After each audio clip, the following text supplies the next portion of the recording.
Hello, everyone, and welcome back to another week of Chitalayam discussions on board. Today, our topic is going to be touch. And as always, we have a question to get to know everybody on the call. So, the question for today is, what is your favorite way to greet people and be greeted? I'll go first. I'm Ilakkiya, and it depends on my familiarity with the person. If they're friends that I know, and I know if they like hugs, I love giving hugs, so I would do that. And um, fun ways to be greeted like include fist bumps, hugs as well. So those are some of my ways of greeting people. And I'll pass it on to Akshay. I don't personally have like a favorite way of greeting, but as like I said, like I just have like a very comfortable way of greeting with anyone I meet.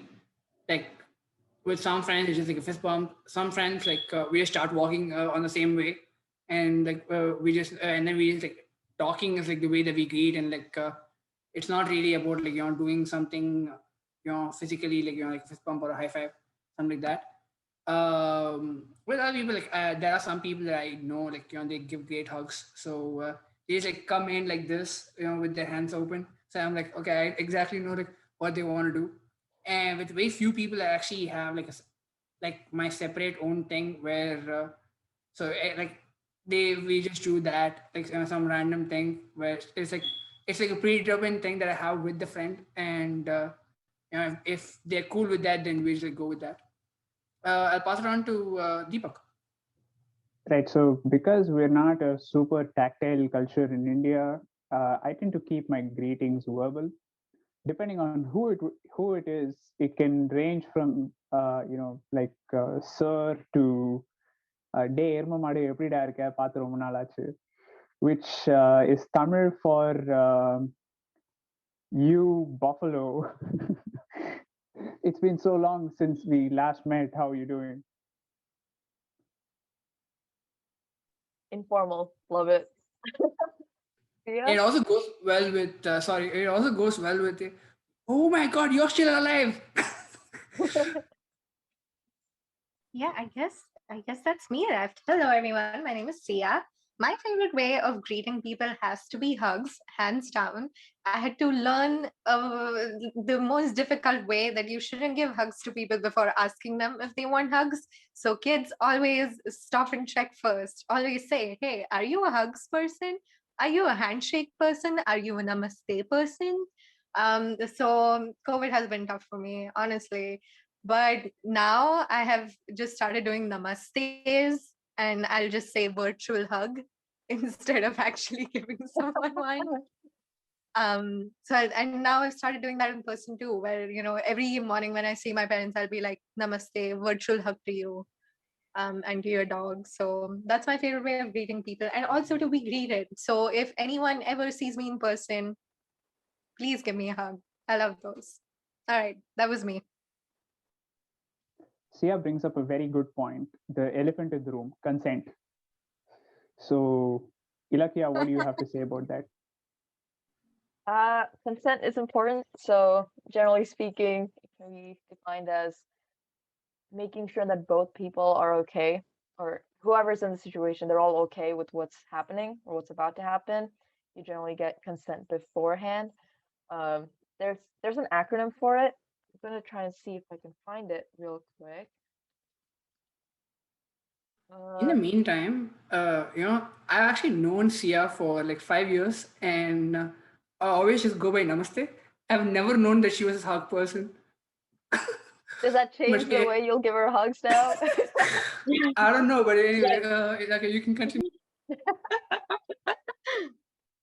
So I found the acronym for consent. It's called FRIES, like French fries kind of fries, and it stands for consent is freely given, it's reversible, it's informed, it's enthusiastic, it's specific. And when it comes to touch, like all those things matter in terms of making sure that the other person is okay with what's happening. Okay, I have to ask, what is reversible touch? It's more like someone says, I'm a hugger. Okay, I'm gonna give you a hug, and then you start giving them a hug, and they're like, "No, I changed my mind." So you can reverse it, like, and the person has to back off. So consent isn't just like I said it once, now you're good for eternity. You can remove it. It can be reversed at any time. Yeah, so that's what I think about consent, and it is important. I know that, like I've read text posts where they talk about moms and their kids visiting like grandparents basically of the kids, and the grandparents wanting their grandchild to give them a hug or give them a kiss, and if the child's uncomfortable with that, they should be able to say no, I don't want to, and no one should force it upon the kid to give someone a kiss or give someone a hug when they don't want to. So those are forms of touch where it's important to have consent, or like both parties agree and want it and accept it. It's enthusiastic. It's not just like, oh, I guess, sure, I don't want to. Yeah, that's what I think about consent. It's very important. All right. So another question: does consent always have to be verbal? Do you always have to verbally ask, or is it sometimes understood, implied through body language? Verbal is the easiest way to go because it's very clear. So you know for a fact that they've given you consent, and it also means that like the other person knows that they've been given consent. But then with other like non-verbal cues, while they might be consent, it also, because it's cues and not clear crystal information, potentially what if you not what if you decode the message wrong, decode the non-verbal cue wrong, and because of that it's just easier if like it's verbal. But at the same time, like if you know the person is comfortable and it's just if it's just a hug, and like, for like small like a touches, like the good touch bad touch, if it's like one of those good touches, I think it's okay to say it and then like do it once, and then if they say no, I am uncomfortable, then you learn through that, because the intent, both parties know that it's not coming with a bad intention, but at the same time it's just like showing love, and it's also not like a very serious thing. But at least that's the way I think. What's everybody else's thoughts? So I get what you're saying, and I would mostly agree with it. The question is, what about like in romantic situations where it's not super clear, but you also don't want to kill the mood, right? Like you feel it in that moment that both of you want to kiss each other. Asking would kind of um, in some situations I feel not do the mood anything great. So the way my friends and I have talked about it is that we try to go 90% of the distance if we feel that there's a kiss in the air, and then let the other person finish the remaining 10%. And if they don't want to, they can always back off. And you understand that they're not interested, and you also back off. I think it's interesting how you bring that up, because I remember, even as a girl when I was growing up, and consent wasn't like a big topic in India, or like especially at the school I went to. It was an all-girls school, and we generally like didn't talk about this stuff, surprisingly. But I always thought like asking would ruin it. And now that I think about it, it was probably because there wasn't a lot of media representation about things being just as romantic or just as meaningful or magical, while consent being a thing. So recently I saw this movie, Portrait of a Lady on Fire, and in that they had a visual representation of consent, which was that both of the characters were wearing something that was covering their mouths. And so the implication was that both of them would have to consent, would have to take their own thing down to then consent for sharing affection. So I love to see this change in popular media, which is now, doing a better job at romanticizing consent the same way that it does of like spontaneous things, or things where no words need to be exchanged. So I'm looking forward to that. And I agree with Thea. It's important to see verbal consent become more popularized, because like Akshay pointed out, nonverbal consent can be misconstrued in a lot of different ways, and verbal consent can be romanticized so it doesn't kill the mood. So I went to a seminar on consent by Planned Parenthood because consent is primarily talked about in relationship situations, but it does apply to literally everyday situations, including touch. But they had a video clip where they kind of showed different examples of how verbally asking consent can be done in a way that doesn't kill the mood, right? So it's like you could be in a romantic mood, like really close to this person, about to do something, you can still say like, "Hey, can I kiss you?" And that's fine. Like I don't, that's not going to kill the mood, right? Or it's like, "Hey, do you mind if I take these clothes off? Can I take your clothes off?" And uh, there are ways to go about it verbally, which don't necessarily kill the mood, because I should I definitely think it's check in it out. delivery. That makes sense. Yeah. Maybe you can even just like have a conversation just like regarding consent even before like the events are happening, so that their understanding of it, and if they're okay with like non-verbal consent, then it's a sort of thing where like they know themselves the best, and because you've had the conversation, that could potentially help as well. I mean, yeah, if you have met them before and you have a chance to talk, then yeah, do it. I meant more in situations like, you meet someone at a club and you hit it off and it's loud and you probably don't want to have a long conversation. So I would say that's kind of where the specific part of consent from that FRIES acronym comes into play, right? Because you can ask someone like, "Hey, do you want to get out of here?" But that doesn't mean I'm willing to have sex with you, right? That's not the Right, same yeah. thing. So it needs to be specific. You can ask like step by step as it goes on, just like more specific things. Because someone can say, "Yeah, I'll come to your bedroom," but maybe they just want to see your posters, right? They don't want to do anything more than that. So you can't assume based on what they're saying. Like it has to be specific what you're asking for every step See along your the way. posters. Yeah. Okay. Some people here are going to think of that as a euphemism, right?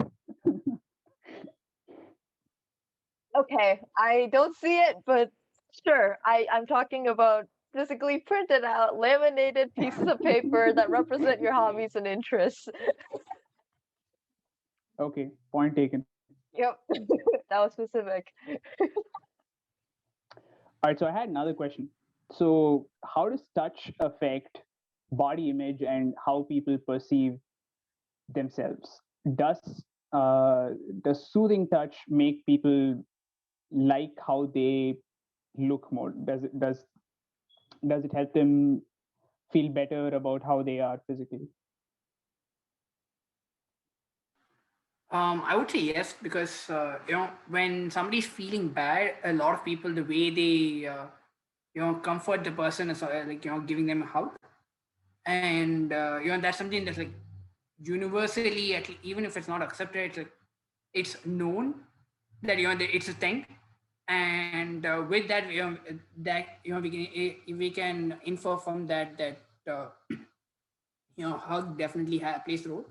And it's also like other times, like with just like friendships in general, when some people, put their hand on your shoulder, like either by like just like, like talking to you like this. And it's a way of showing their comfort with you, and about how comfortable they are with you. And, like, of course, self-image is a lot about, like, how people think of you, and comfort is like a pretty high standard that you want to have. So because of that, I definitely think that touch plays a role. So Deepak, your question is, does the impact of touch affect the way your self-image is about yourself? Yes. Okay. I guess I'd agree with Akshay. It is pretty important. Like we are social creatures, and connection matters. And part of self-image is also like how well you feel included in a situation, how well you feel like you belong, because your worth matters, right? If you feel like you don't belong in a situation, then your self-image of yourself will be pretty negative. You will be very harsh on yourself. And the way you can feel included in a situation is through touch, right? And in that way, touch will make you feel more included, therefore better about yourself, and you'll have a better self-image. So there was a study that I was looking at from nature.com where they recruited 84 females to control for gender-related discrepancy, so all women in the studies, to have them engage in a task that can either include or ostracize you. It's called a cyberball task. And they had the experimental variable was whether soothing, effective touch could help reduce the negative feelings that come from the ostracization, exclusion, outcome of the cyberball activity. And the answer was yes, right? Like even an activity that could make you feel excluded and ostracized, if someone was giving you soothing, effective touch, it reduced the negative feelings. So in that way, like touch very much does have an impact on the way you feel included, and therefore how good you feel about yourself. That was very interesting. Thank you. And I Sia, have do a you have something to question. say? Oh, okay, Akshay. No, Sia can give an answer and I can go for the question. I agree with most of what you folks have said. I think the only thing I really want to share is finding people's like comfort levels with this. It can be a little bit tricky. Like even if you really want to make people feel included and I haven't figured it out. I haven't really figured out a way to, not make it super formal and make sure that my friends are okay with me, just giving them a light, like maybe pat on the back or, like stuff like that. So the new thing I've started trying, which if you're also very about like crossing a limit or a boundary somewhere, is to, start with stuff like fist bumps and whatnot. And then very casually, once you give somebody a fist bump, just be like, yo, are you okay with hugs and stuff?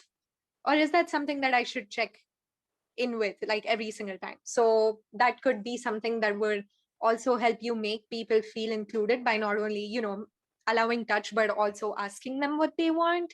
And then also make sure you're not, crossing any limits. I hope that could you hear most of that? Okay, great. We heard all of it. Okay, go for it, Akshay. So the question I had is, like with COVID, not being able to meet the people definitely had a big effect, right? So to someone whose love language is physical touch, if someone doesn't touch much, would it feel like they don't like you?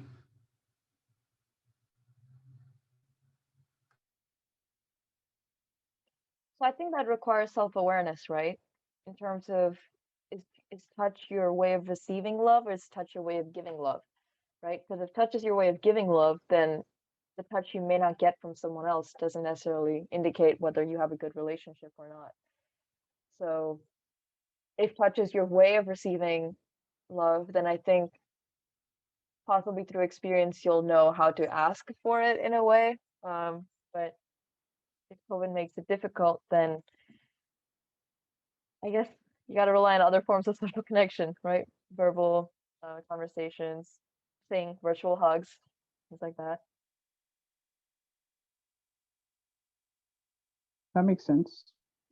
I've always thought the best thing about being with someone whose love language is physical touch is that you don't have to say a word, you don't have to go out, you don't have to do the dishes for them, you don't have to buy them gifts. It's really easy, right? So just be, a good hugger, a good kisser. Cuddles. Yeah, cuddling, especially. I mean, I've even heard about this thing called Platonic cuddling, which is two people just cuddling because they want to feel a sense of security or emotional closeness, where there's no romantic or sexual intent.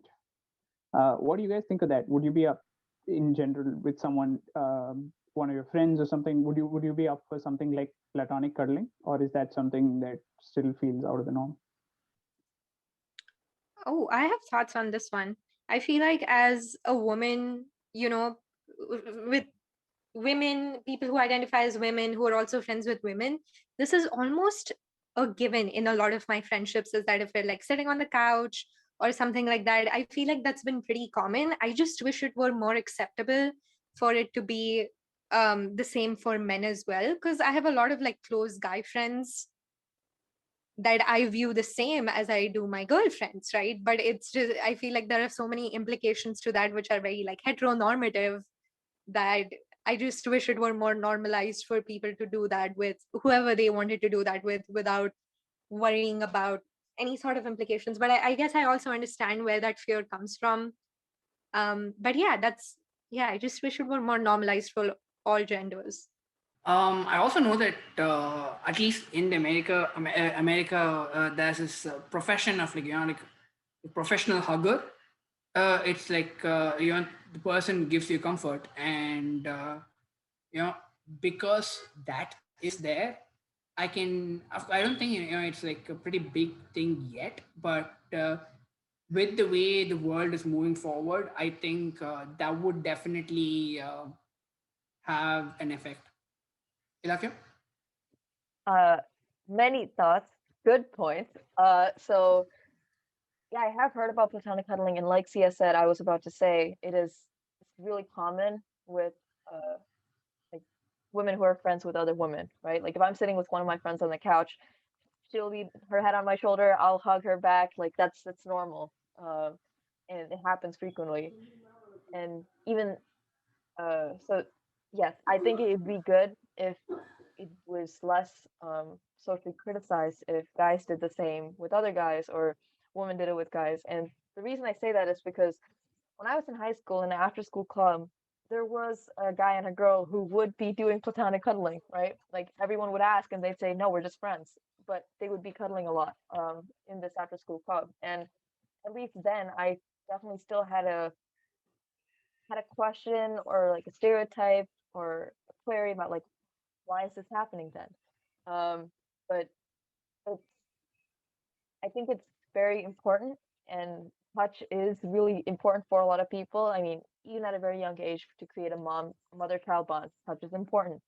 And increasingly, there's a trend of more people living alone than before. And so, with increasing feelings of loneliness and isolation, not just because of the pandemic, but just as a world, as a trend, there's increasing rates of pet adoption because you are trying to replace physical touch and affection with getting pets. So platonic cuddling is probably good. Yeah, and it doesn't have to be like whatever the image you have in your mind of what romantic cuddling might be like. It could be as simple as like sitting right next to each other, holding hands, just putting an arm around the other person's shoulders. You know, it's important to differentiate between platonic and romantic cuddling. It's a good thing for people who enjoy I'm touch. glad you're all on board with that. So yeah, I think platonic cuddling is good too. I think it helps inspire more trust with them. Uh, for a lot of people, it reduces their social anxiety, even boosts their immune system. So there's a lot of benefits to cuddling and just loving touch in general. So I think to answer what Akshay said about people who long for physical touch and who've not had much during the pandemic, I did read some research about how sometimes over video call, the kind of body language that you have, just giving them your full undivided attention with eye contact and having expansive body language, maybe even blowing them kisses and stuff, to some extent it has the same chemical impact where it releases oxytocin, the love hormone, and makes them feel safer, makes them feel more loved. So yeah. That's a great point, and I feel bad asking this question right after this because it might seem like I want to see the world burn, but that's not really where I'm going with this. So you know, we are living in a world where being straight is seen as like the normal thing, and because of that, you know, two ladies or two gentlemen, having a platonic hug is not seen in the eyes of it being bad. Uh, Actually, that can be argued, but the point is, usually it's not romanticized in that way. Whereas now, LGBTQ, people are more accepting of it.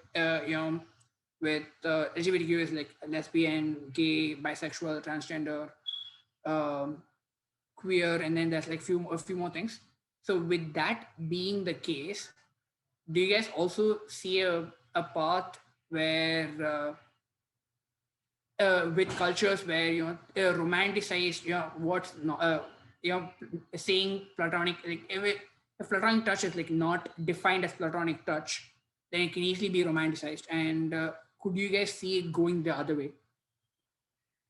Definitely, yeah. I think supporting the LGBTQ movement is good for everyone, even straight people, because it also expands their options in how they are able to relate to other people, because it normalizes a lot of things that really shouldn't be a taboo or shouldn't be problematic at all. I think it creates more fluidity and acceptance of different things and less judgment. Because right now, if being straight is more the norm, then if you see a guy and a girl holding hands, you can only like people tend to assume one thing. Or if they see a guy and a guy holding hands, a girl and a girl holding hands. But with increasing acceptance of non-heteronormative trends and like the increasing acceptance of the LGBTQ community, then you're gonna have less judgment of other people and what they're doing in public, right? Just let them be. Let people do their thing. It doesn't really matter whether you don't need to be making a judgment call of are they friends or are they not friends based on the genders of the people that you're assuming based on what you're seeing. So I think it creates more acceptance, and that's only for the better.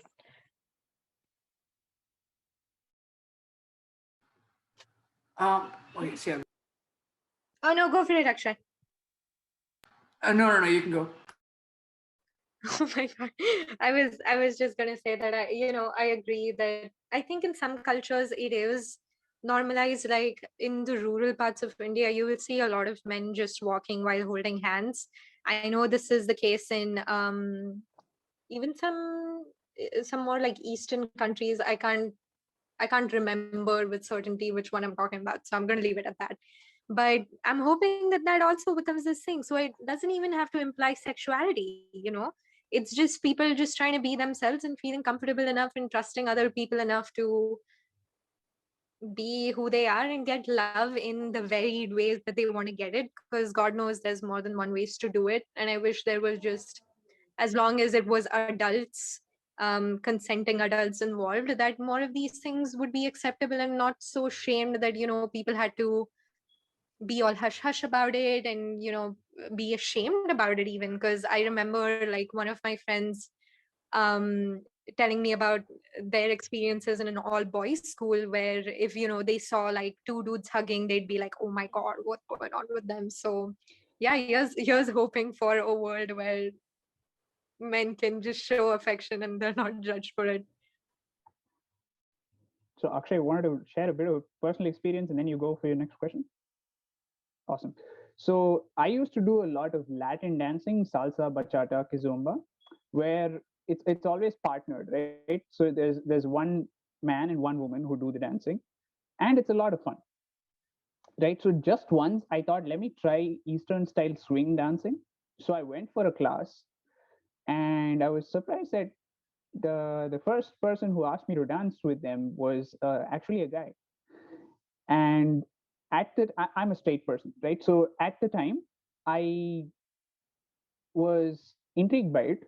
So I did go along with it, and it was actually a lot of fun, right? So partner dancing is not necessarily like sexual, romantic, or anything. You can dance with anyone. I've danced with 75-year-old women, uh, but that was the first time I danced with a dude, and I really liked how in Florida where I studied, that kind of thing was normalized and it was not seen as weird.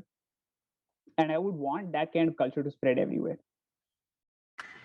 That's a great story, and thank you for sharing that. Um my next question is public display of affection in India is not really a big thing, and I think that plays a role in the definition of both platonic touch as well as like sexual touch and other things. So because we don't see it, we don't get to see it, we shouldn't see it, and all those rules are there. So How much of a role do you guys think public display of affection plays in the definition of these touches? In India, there are obscenity laws which govern public morality and things like that. So it's not just a question of what the culture is; it's also a question of what the law is. I think the laws create a harsh division between what's acceptable and what's not. Uh, so at least in India, I feel like hugging would be considered acceptable based on heteronormative ideals, because I don't know if India is at the point where they're more accepting of the LGBTQ community and just non-heteronormative options. But the same hugging, maybe between a guy and a girl, would be seen as obscene. So it it makes it hard to distinguish gestures that are just that can be used in both contexts to being just um, unacceptable. Not sure if I really answered the question, but it's limiting people's ability to touch and get affection in public, right? Is it favoring people who choose words of affirmation over touch? That's a hot take. So to add to your question about public displays of affection and all that, between what kinds of in what kinds of relationships is kissing appropriate? Are you allowed to kiss your grandmother? Should you be kissing your friends? Is it okay to kiss on the cheek? So how does that work, or how should that work in your view? I think it depends on the comfort level with people, and so like with a grandmother, like kissing on the cheek, I think it's like completely fine. Same with your family and everything.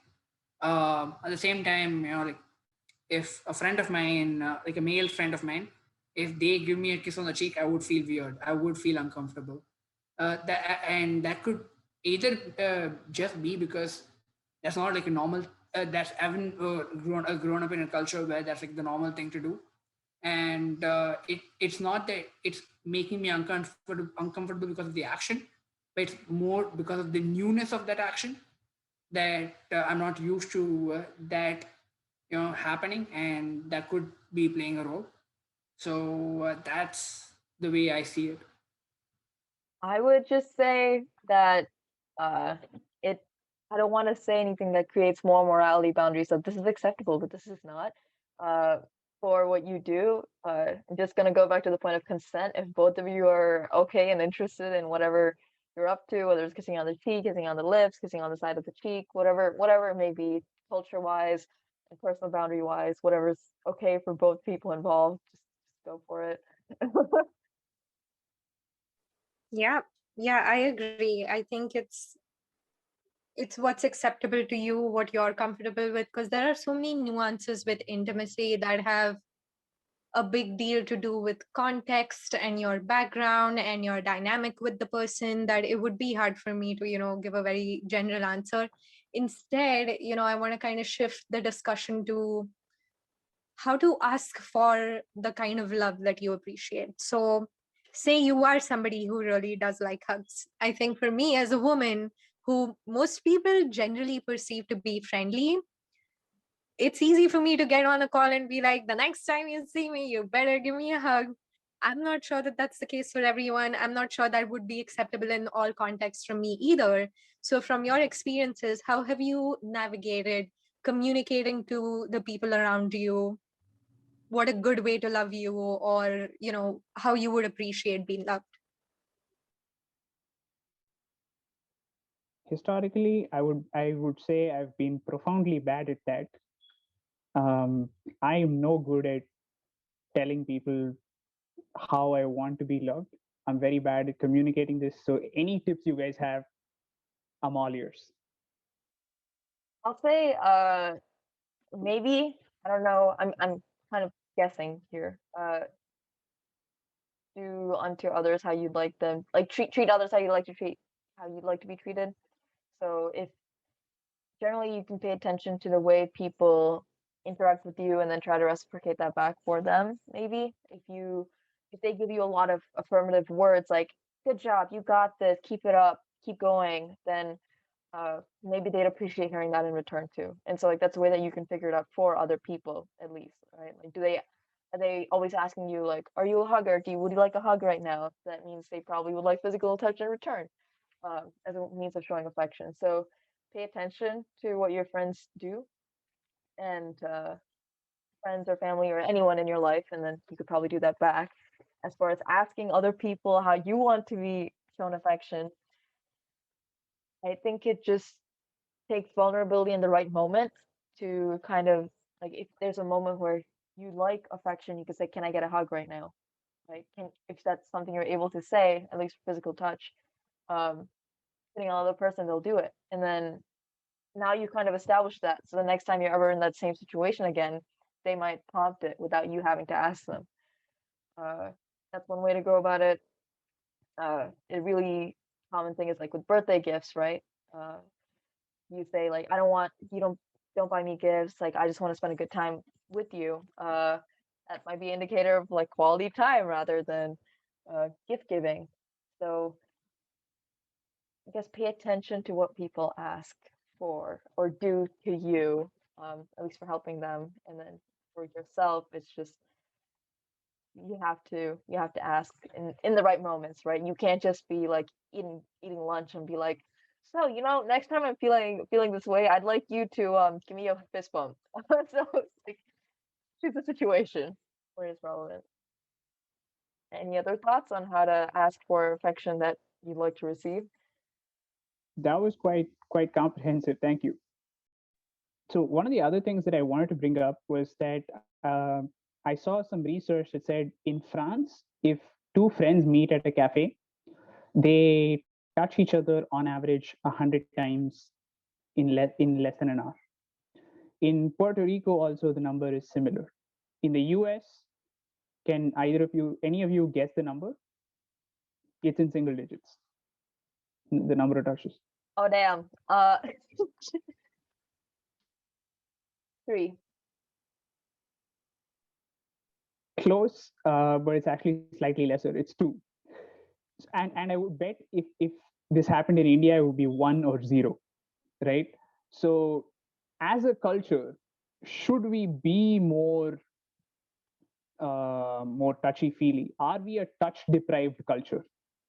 Are social norms making us touch each other less than we would like? And is that unhealthy?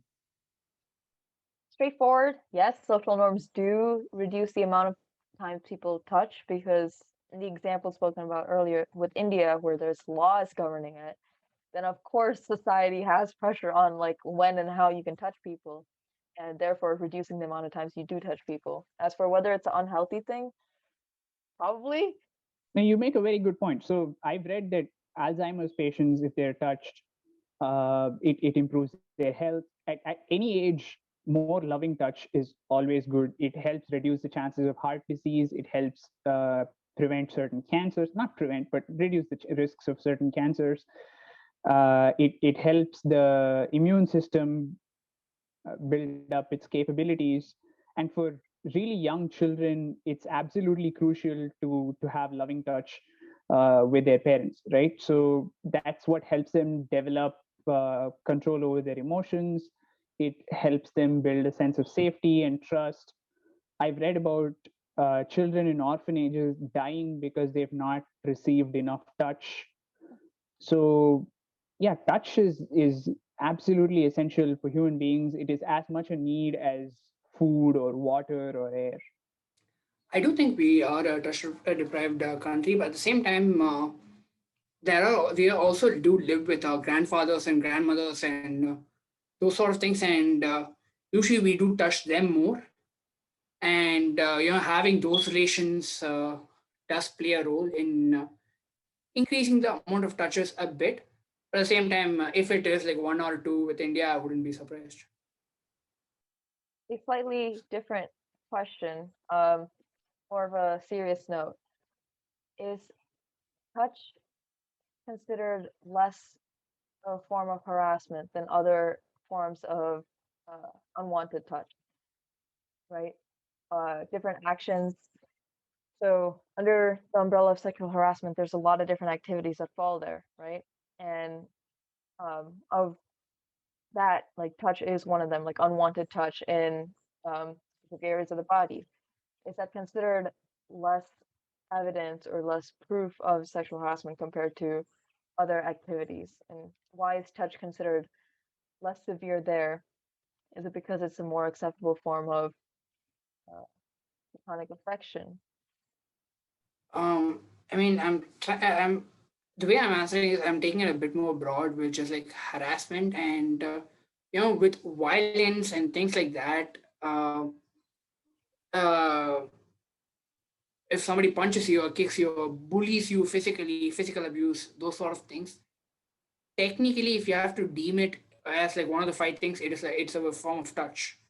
So in that sense, there's also body parts that we are uncomfortable with other like only a certain amount of people, certain people can touch, and all those like things. And because of that, I think touch plays a very very significant role. I think it's really important that we make sure that our education curriculum has age appropriate education on touching and consent and good touch and bad touch and things like that, because if if children are not taught these things at a young age, then their impressions about what is okay and what they should tolerate, should in quotes, is something that gets formed in their head. And then even if they don't like being touched in a certain way, even when they're uncomfortable, a lot of the time they don't speak up about it. Yep, more than have ways for people to recognize what's bad, what's not, and then talk about it to appropriate people to get help with it, if possible. Trusted adults. So, With that, I want to ask one final question before we go to closing thoughts, which is, do you guys think religion that you follow, or like not following a religion, but like the country that you're in, and those sort of things have an effect on the cultural aspects of what touch can be and what touch can't be? So generally, legislation around touch has always been a, for lack of a better word, touchy subject.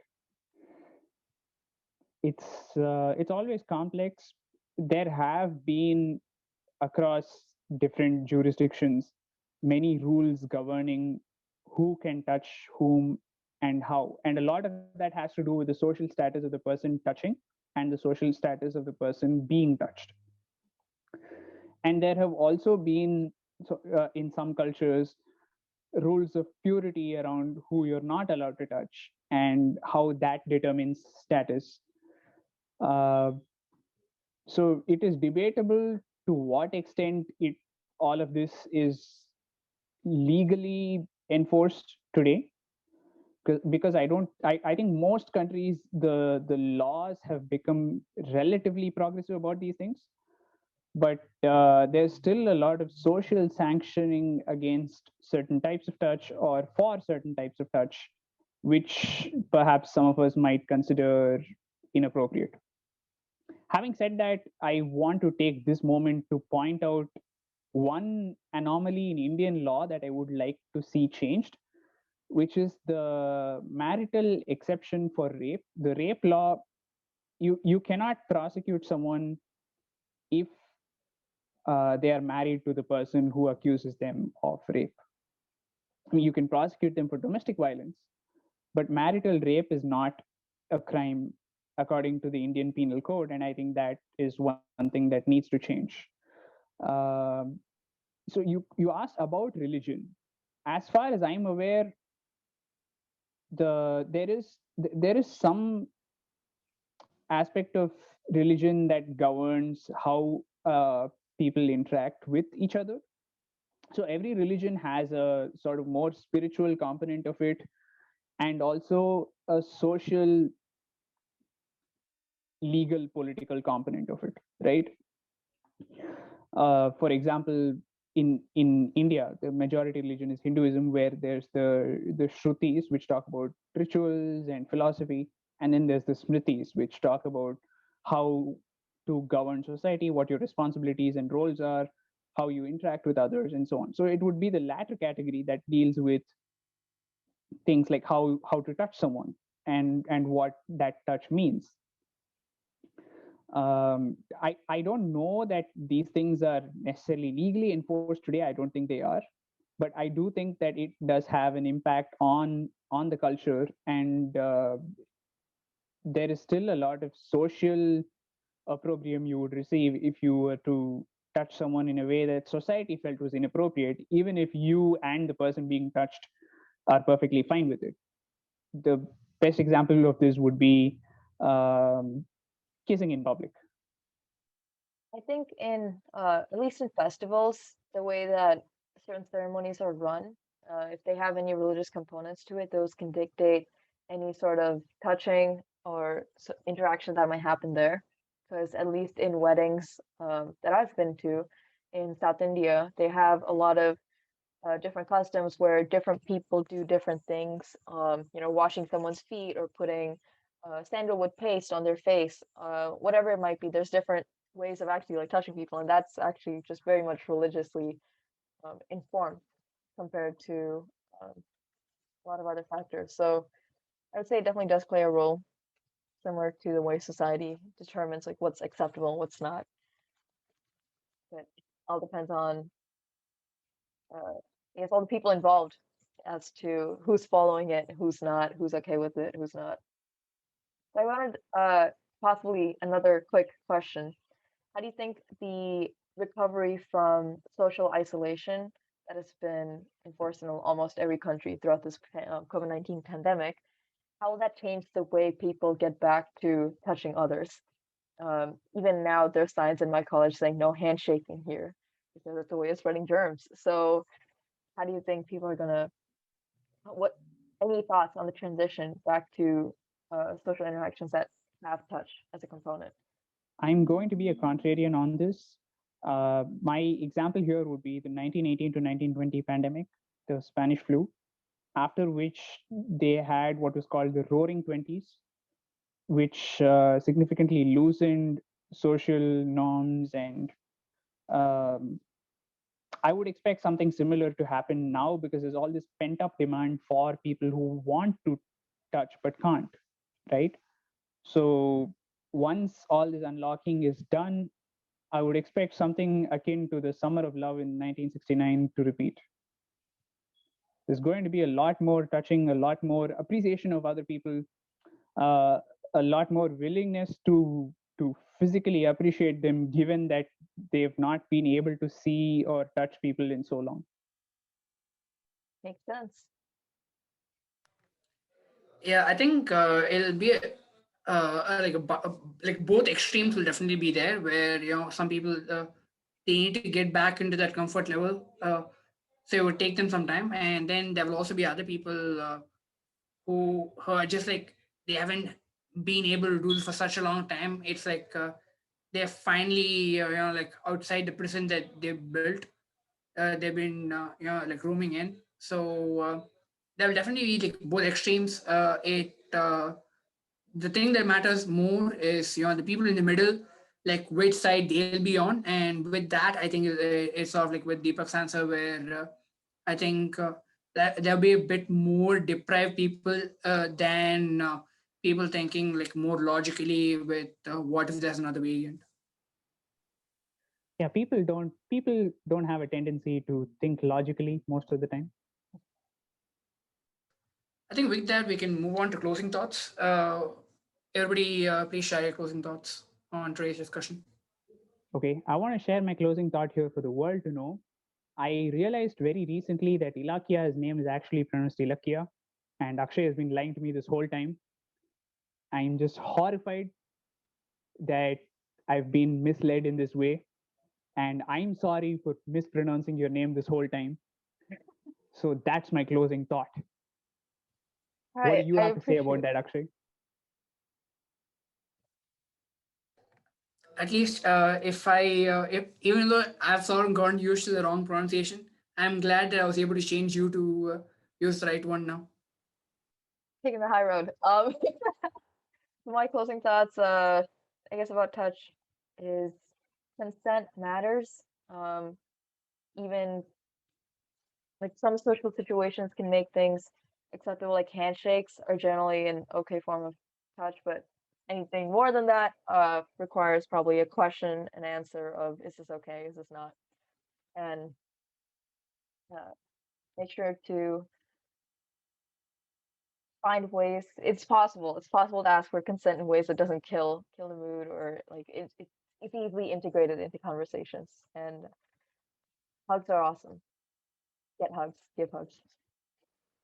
Yeah, I think my closing thoughts are in a similar fashion, that it's important to find your own way to relate to people and to know how to ask for both permission to love others, and also to provide them the information that, hey, I wouldn't mind if we did this, or would you mind doing that. So just being very conscious of other people's rights to refuse a certain form of affection, even if it's coming from the best intention on your part, but also being aware of your own right to ask for something or to say no similarly. So yeah, and also hugs. Great closing thoughts from everyone. I mean, arguable from Deepak, but like everybody else. Uh, then I just want to say I want to ask a question to the audience this time, which is we've all defined our own versions of like platonic touch, and we've spoken a bit about it. So, what is your version of it? Let us know with comments below. And with that, I want to thank everyone who has come and shared their thoughts here. All the panelists, they have been very insightful. These beautiful people have definitely, you know, given enriched discussions and enriched points. So, with that, I want to say adios to everybody who's watching this. Thanks for watching. For more discussions, make sure to subscribe and turn on the notification bell. Also, make sure to like and comment more topics that you'd like to see us discuss. We'll see you next time.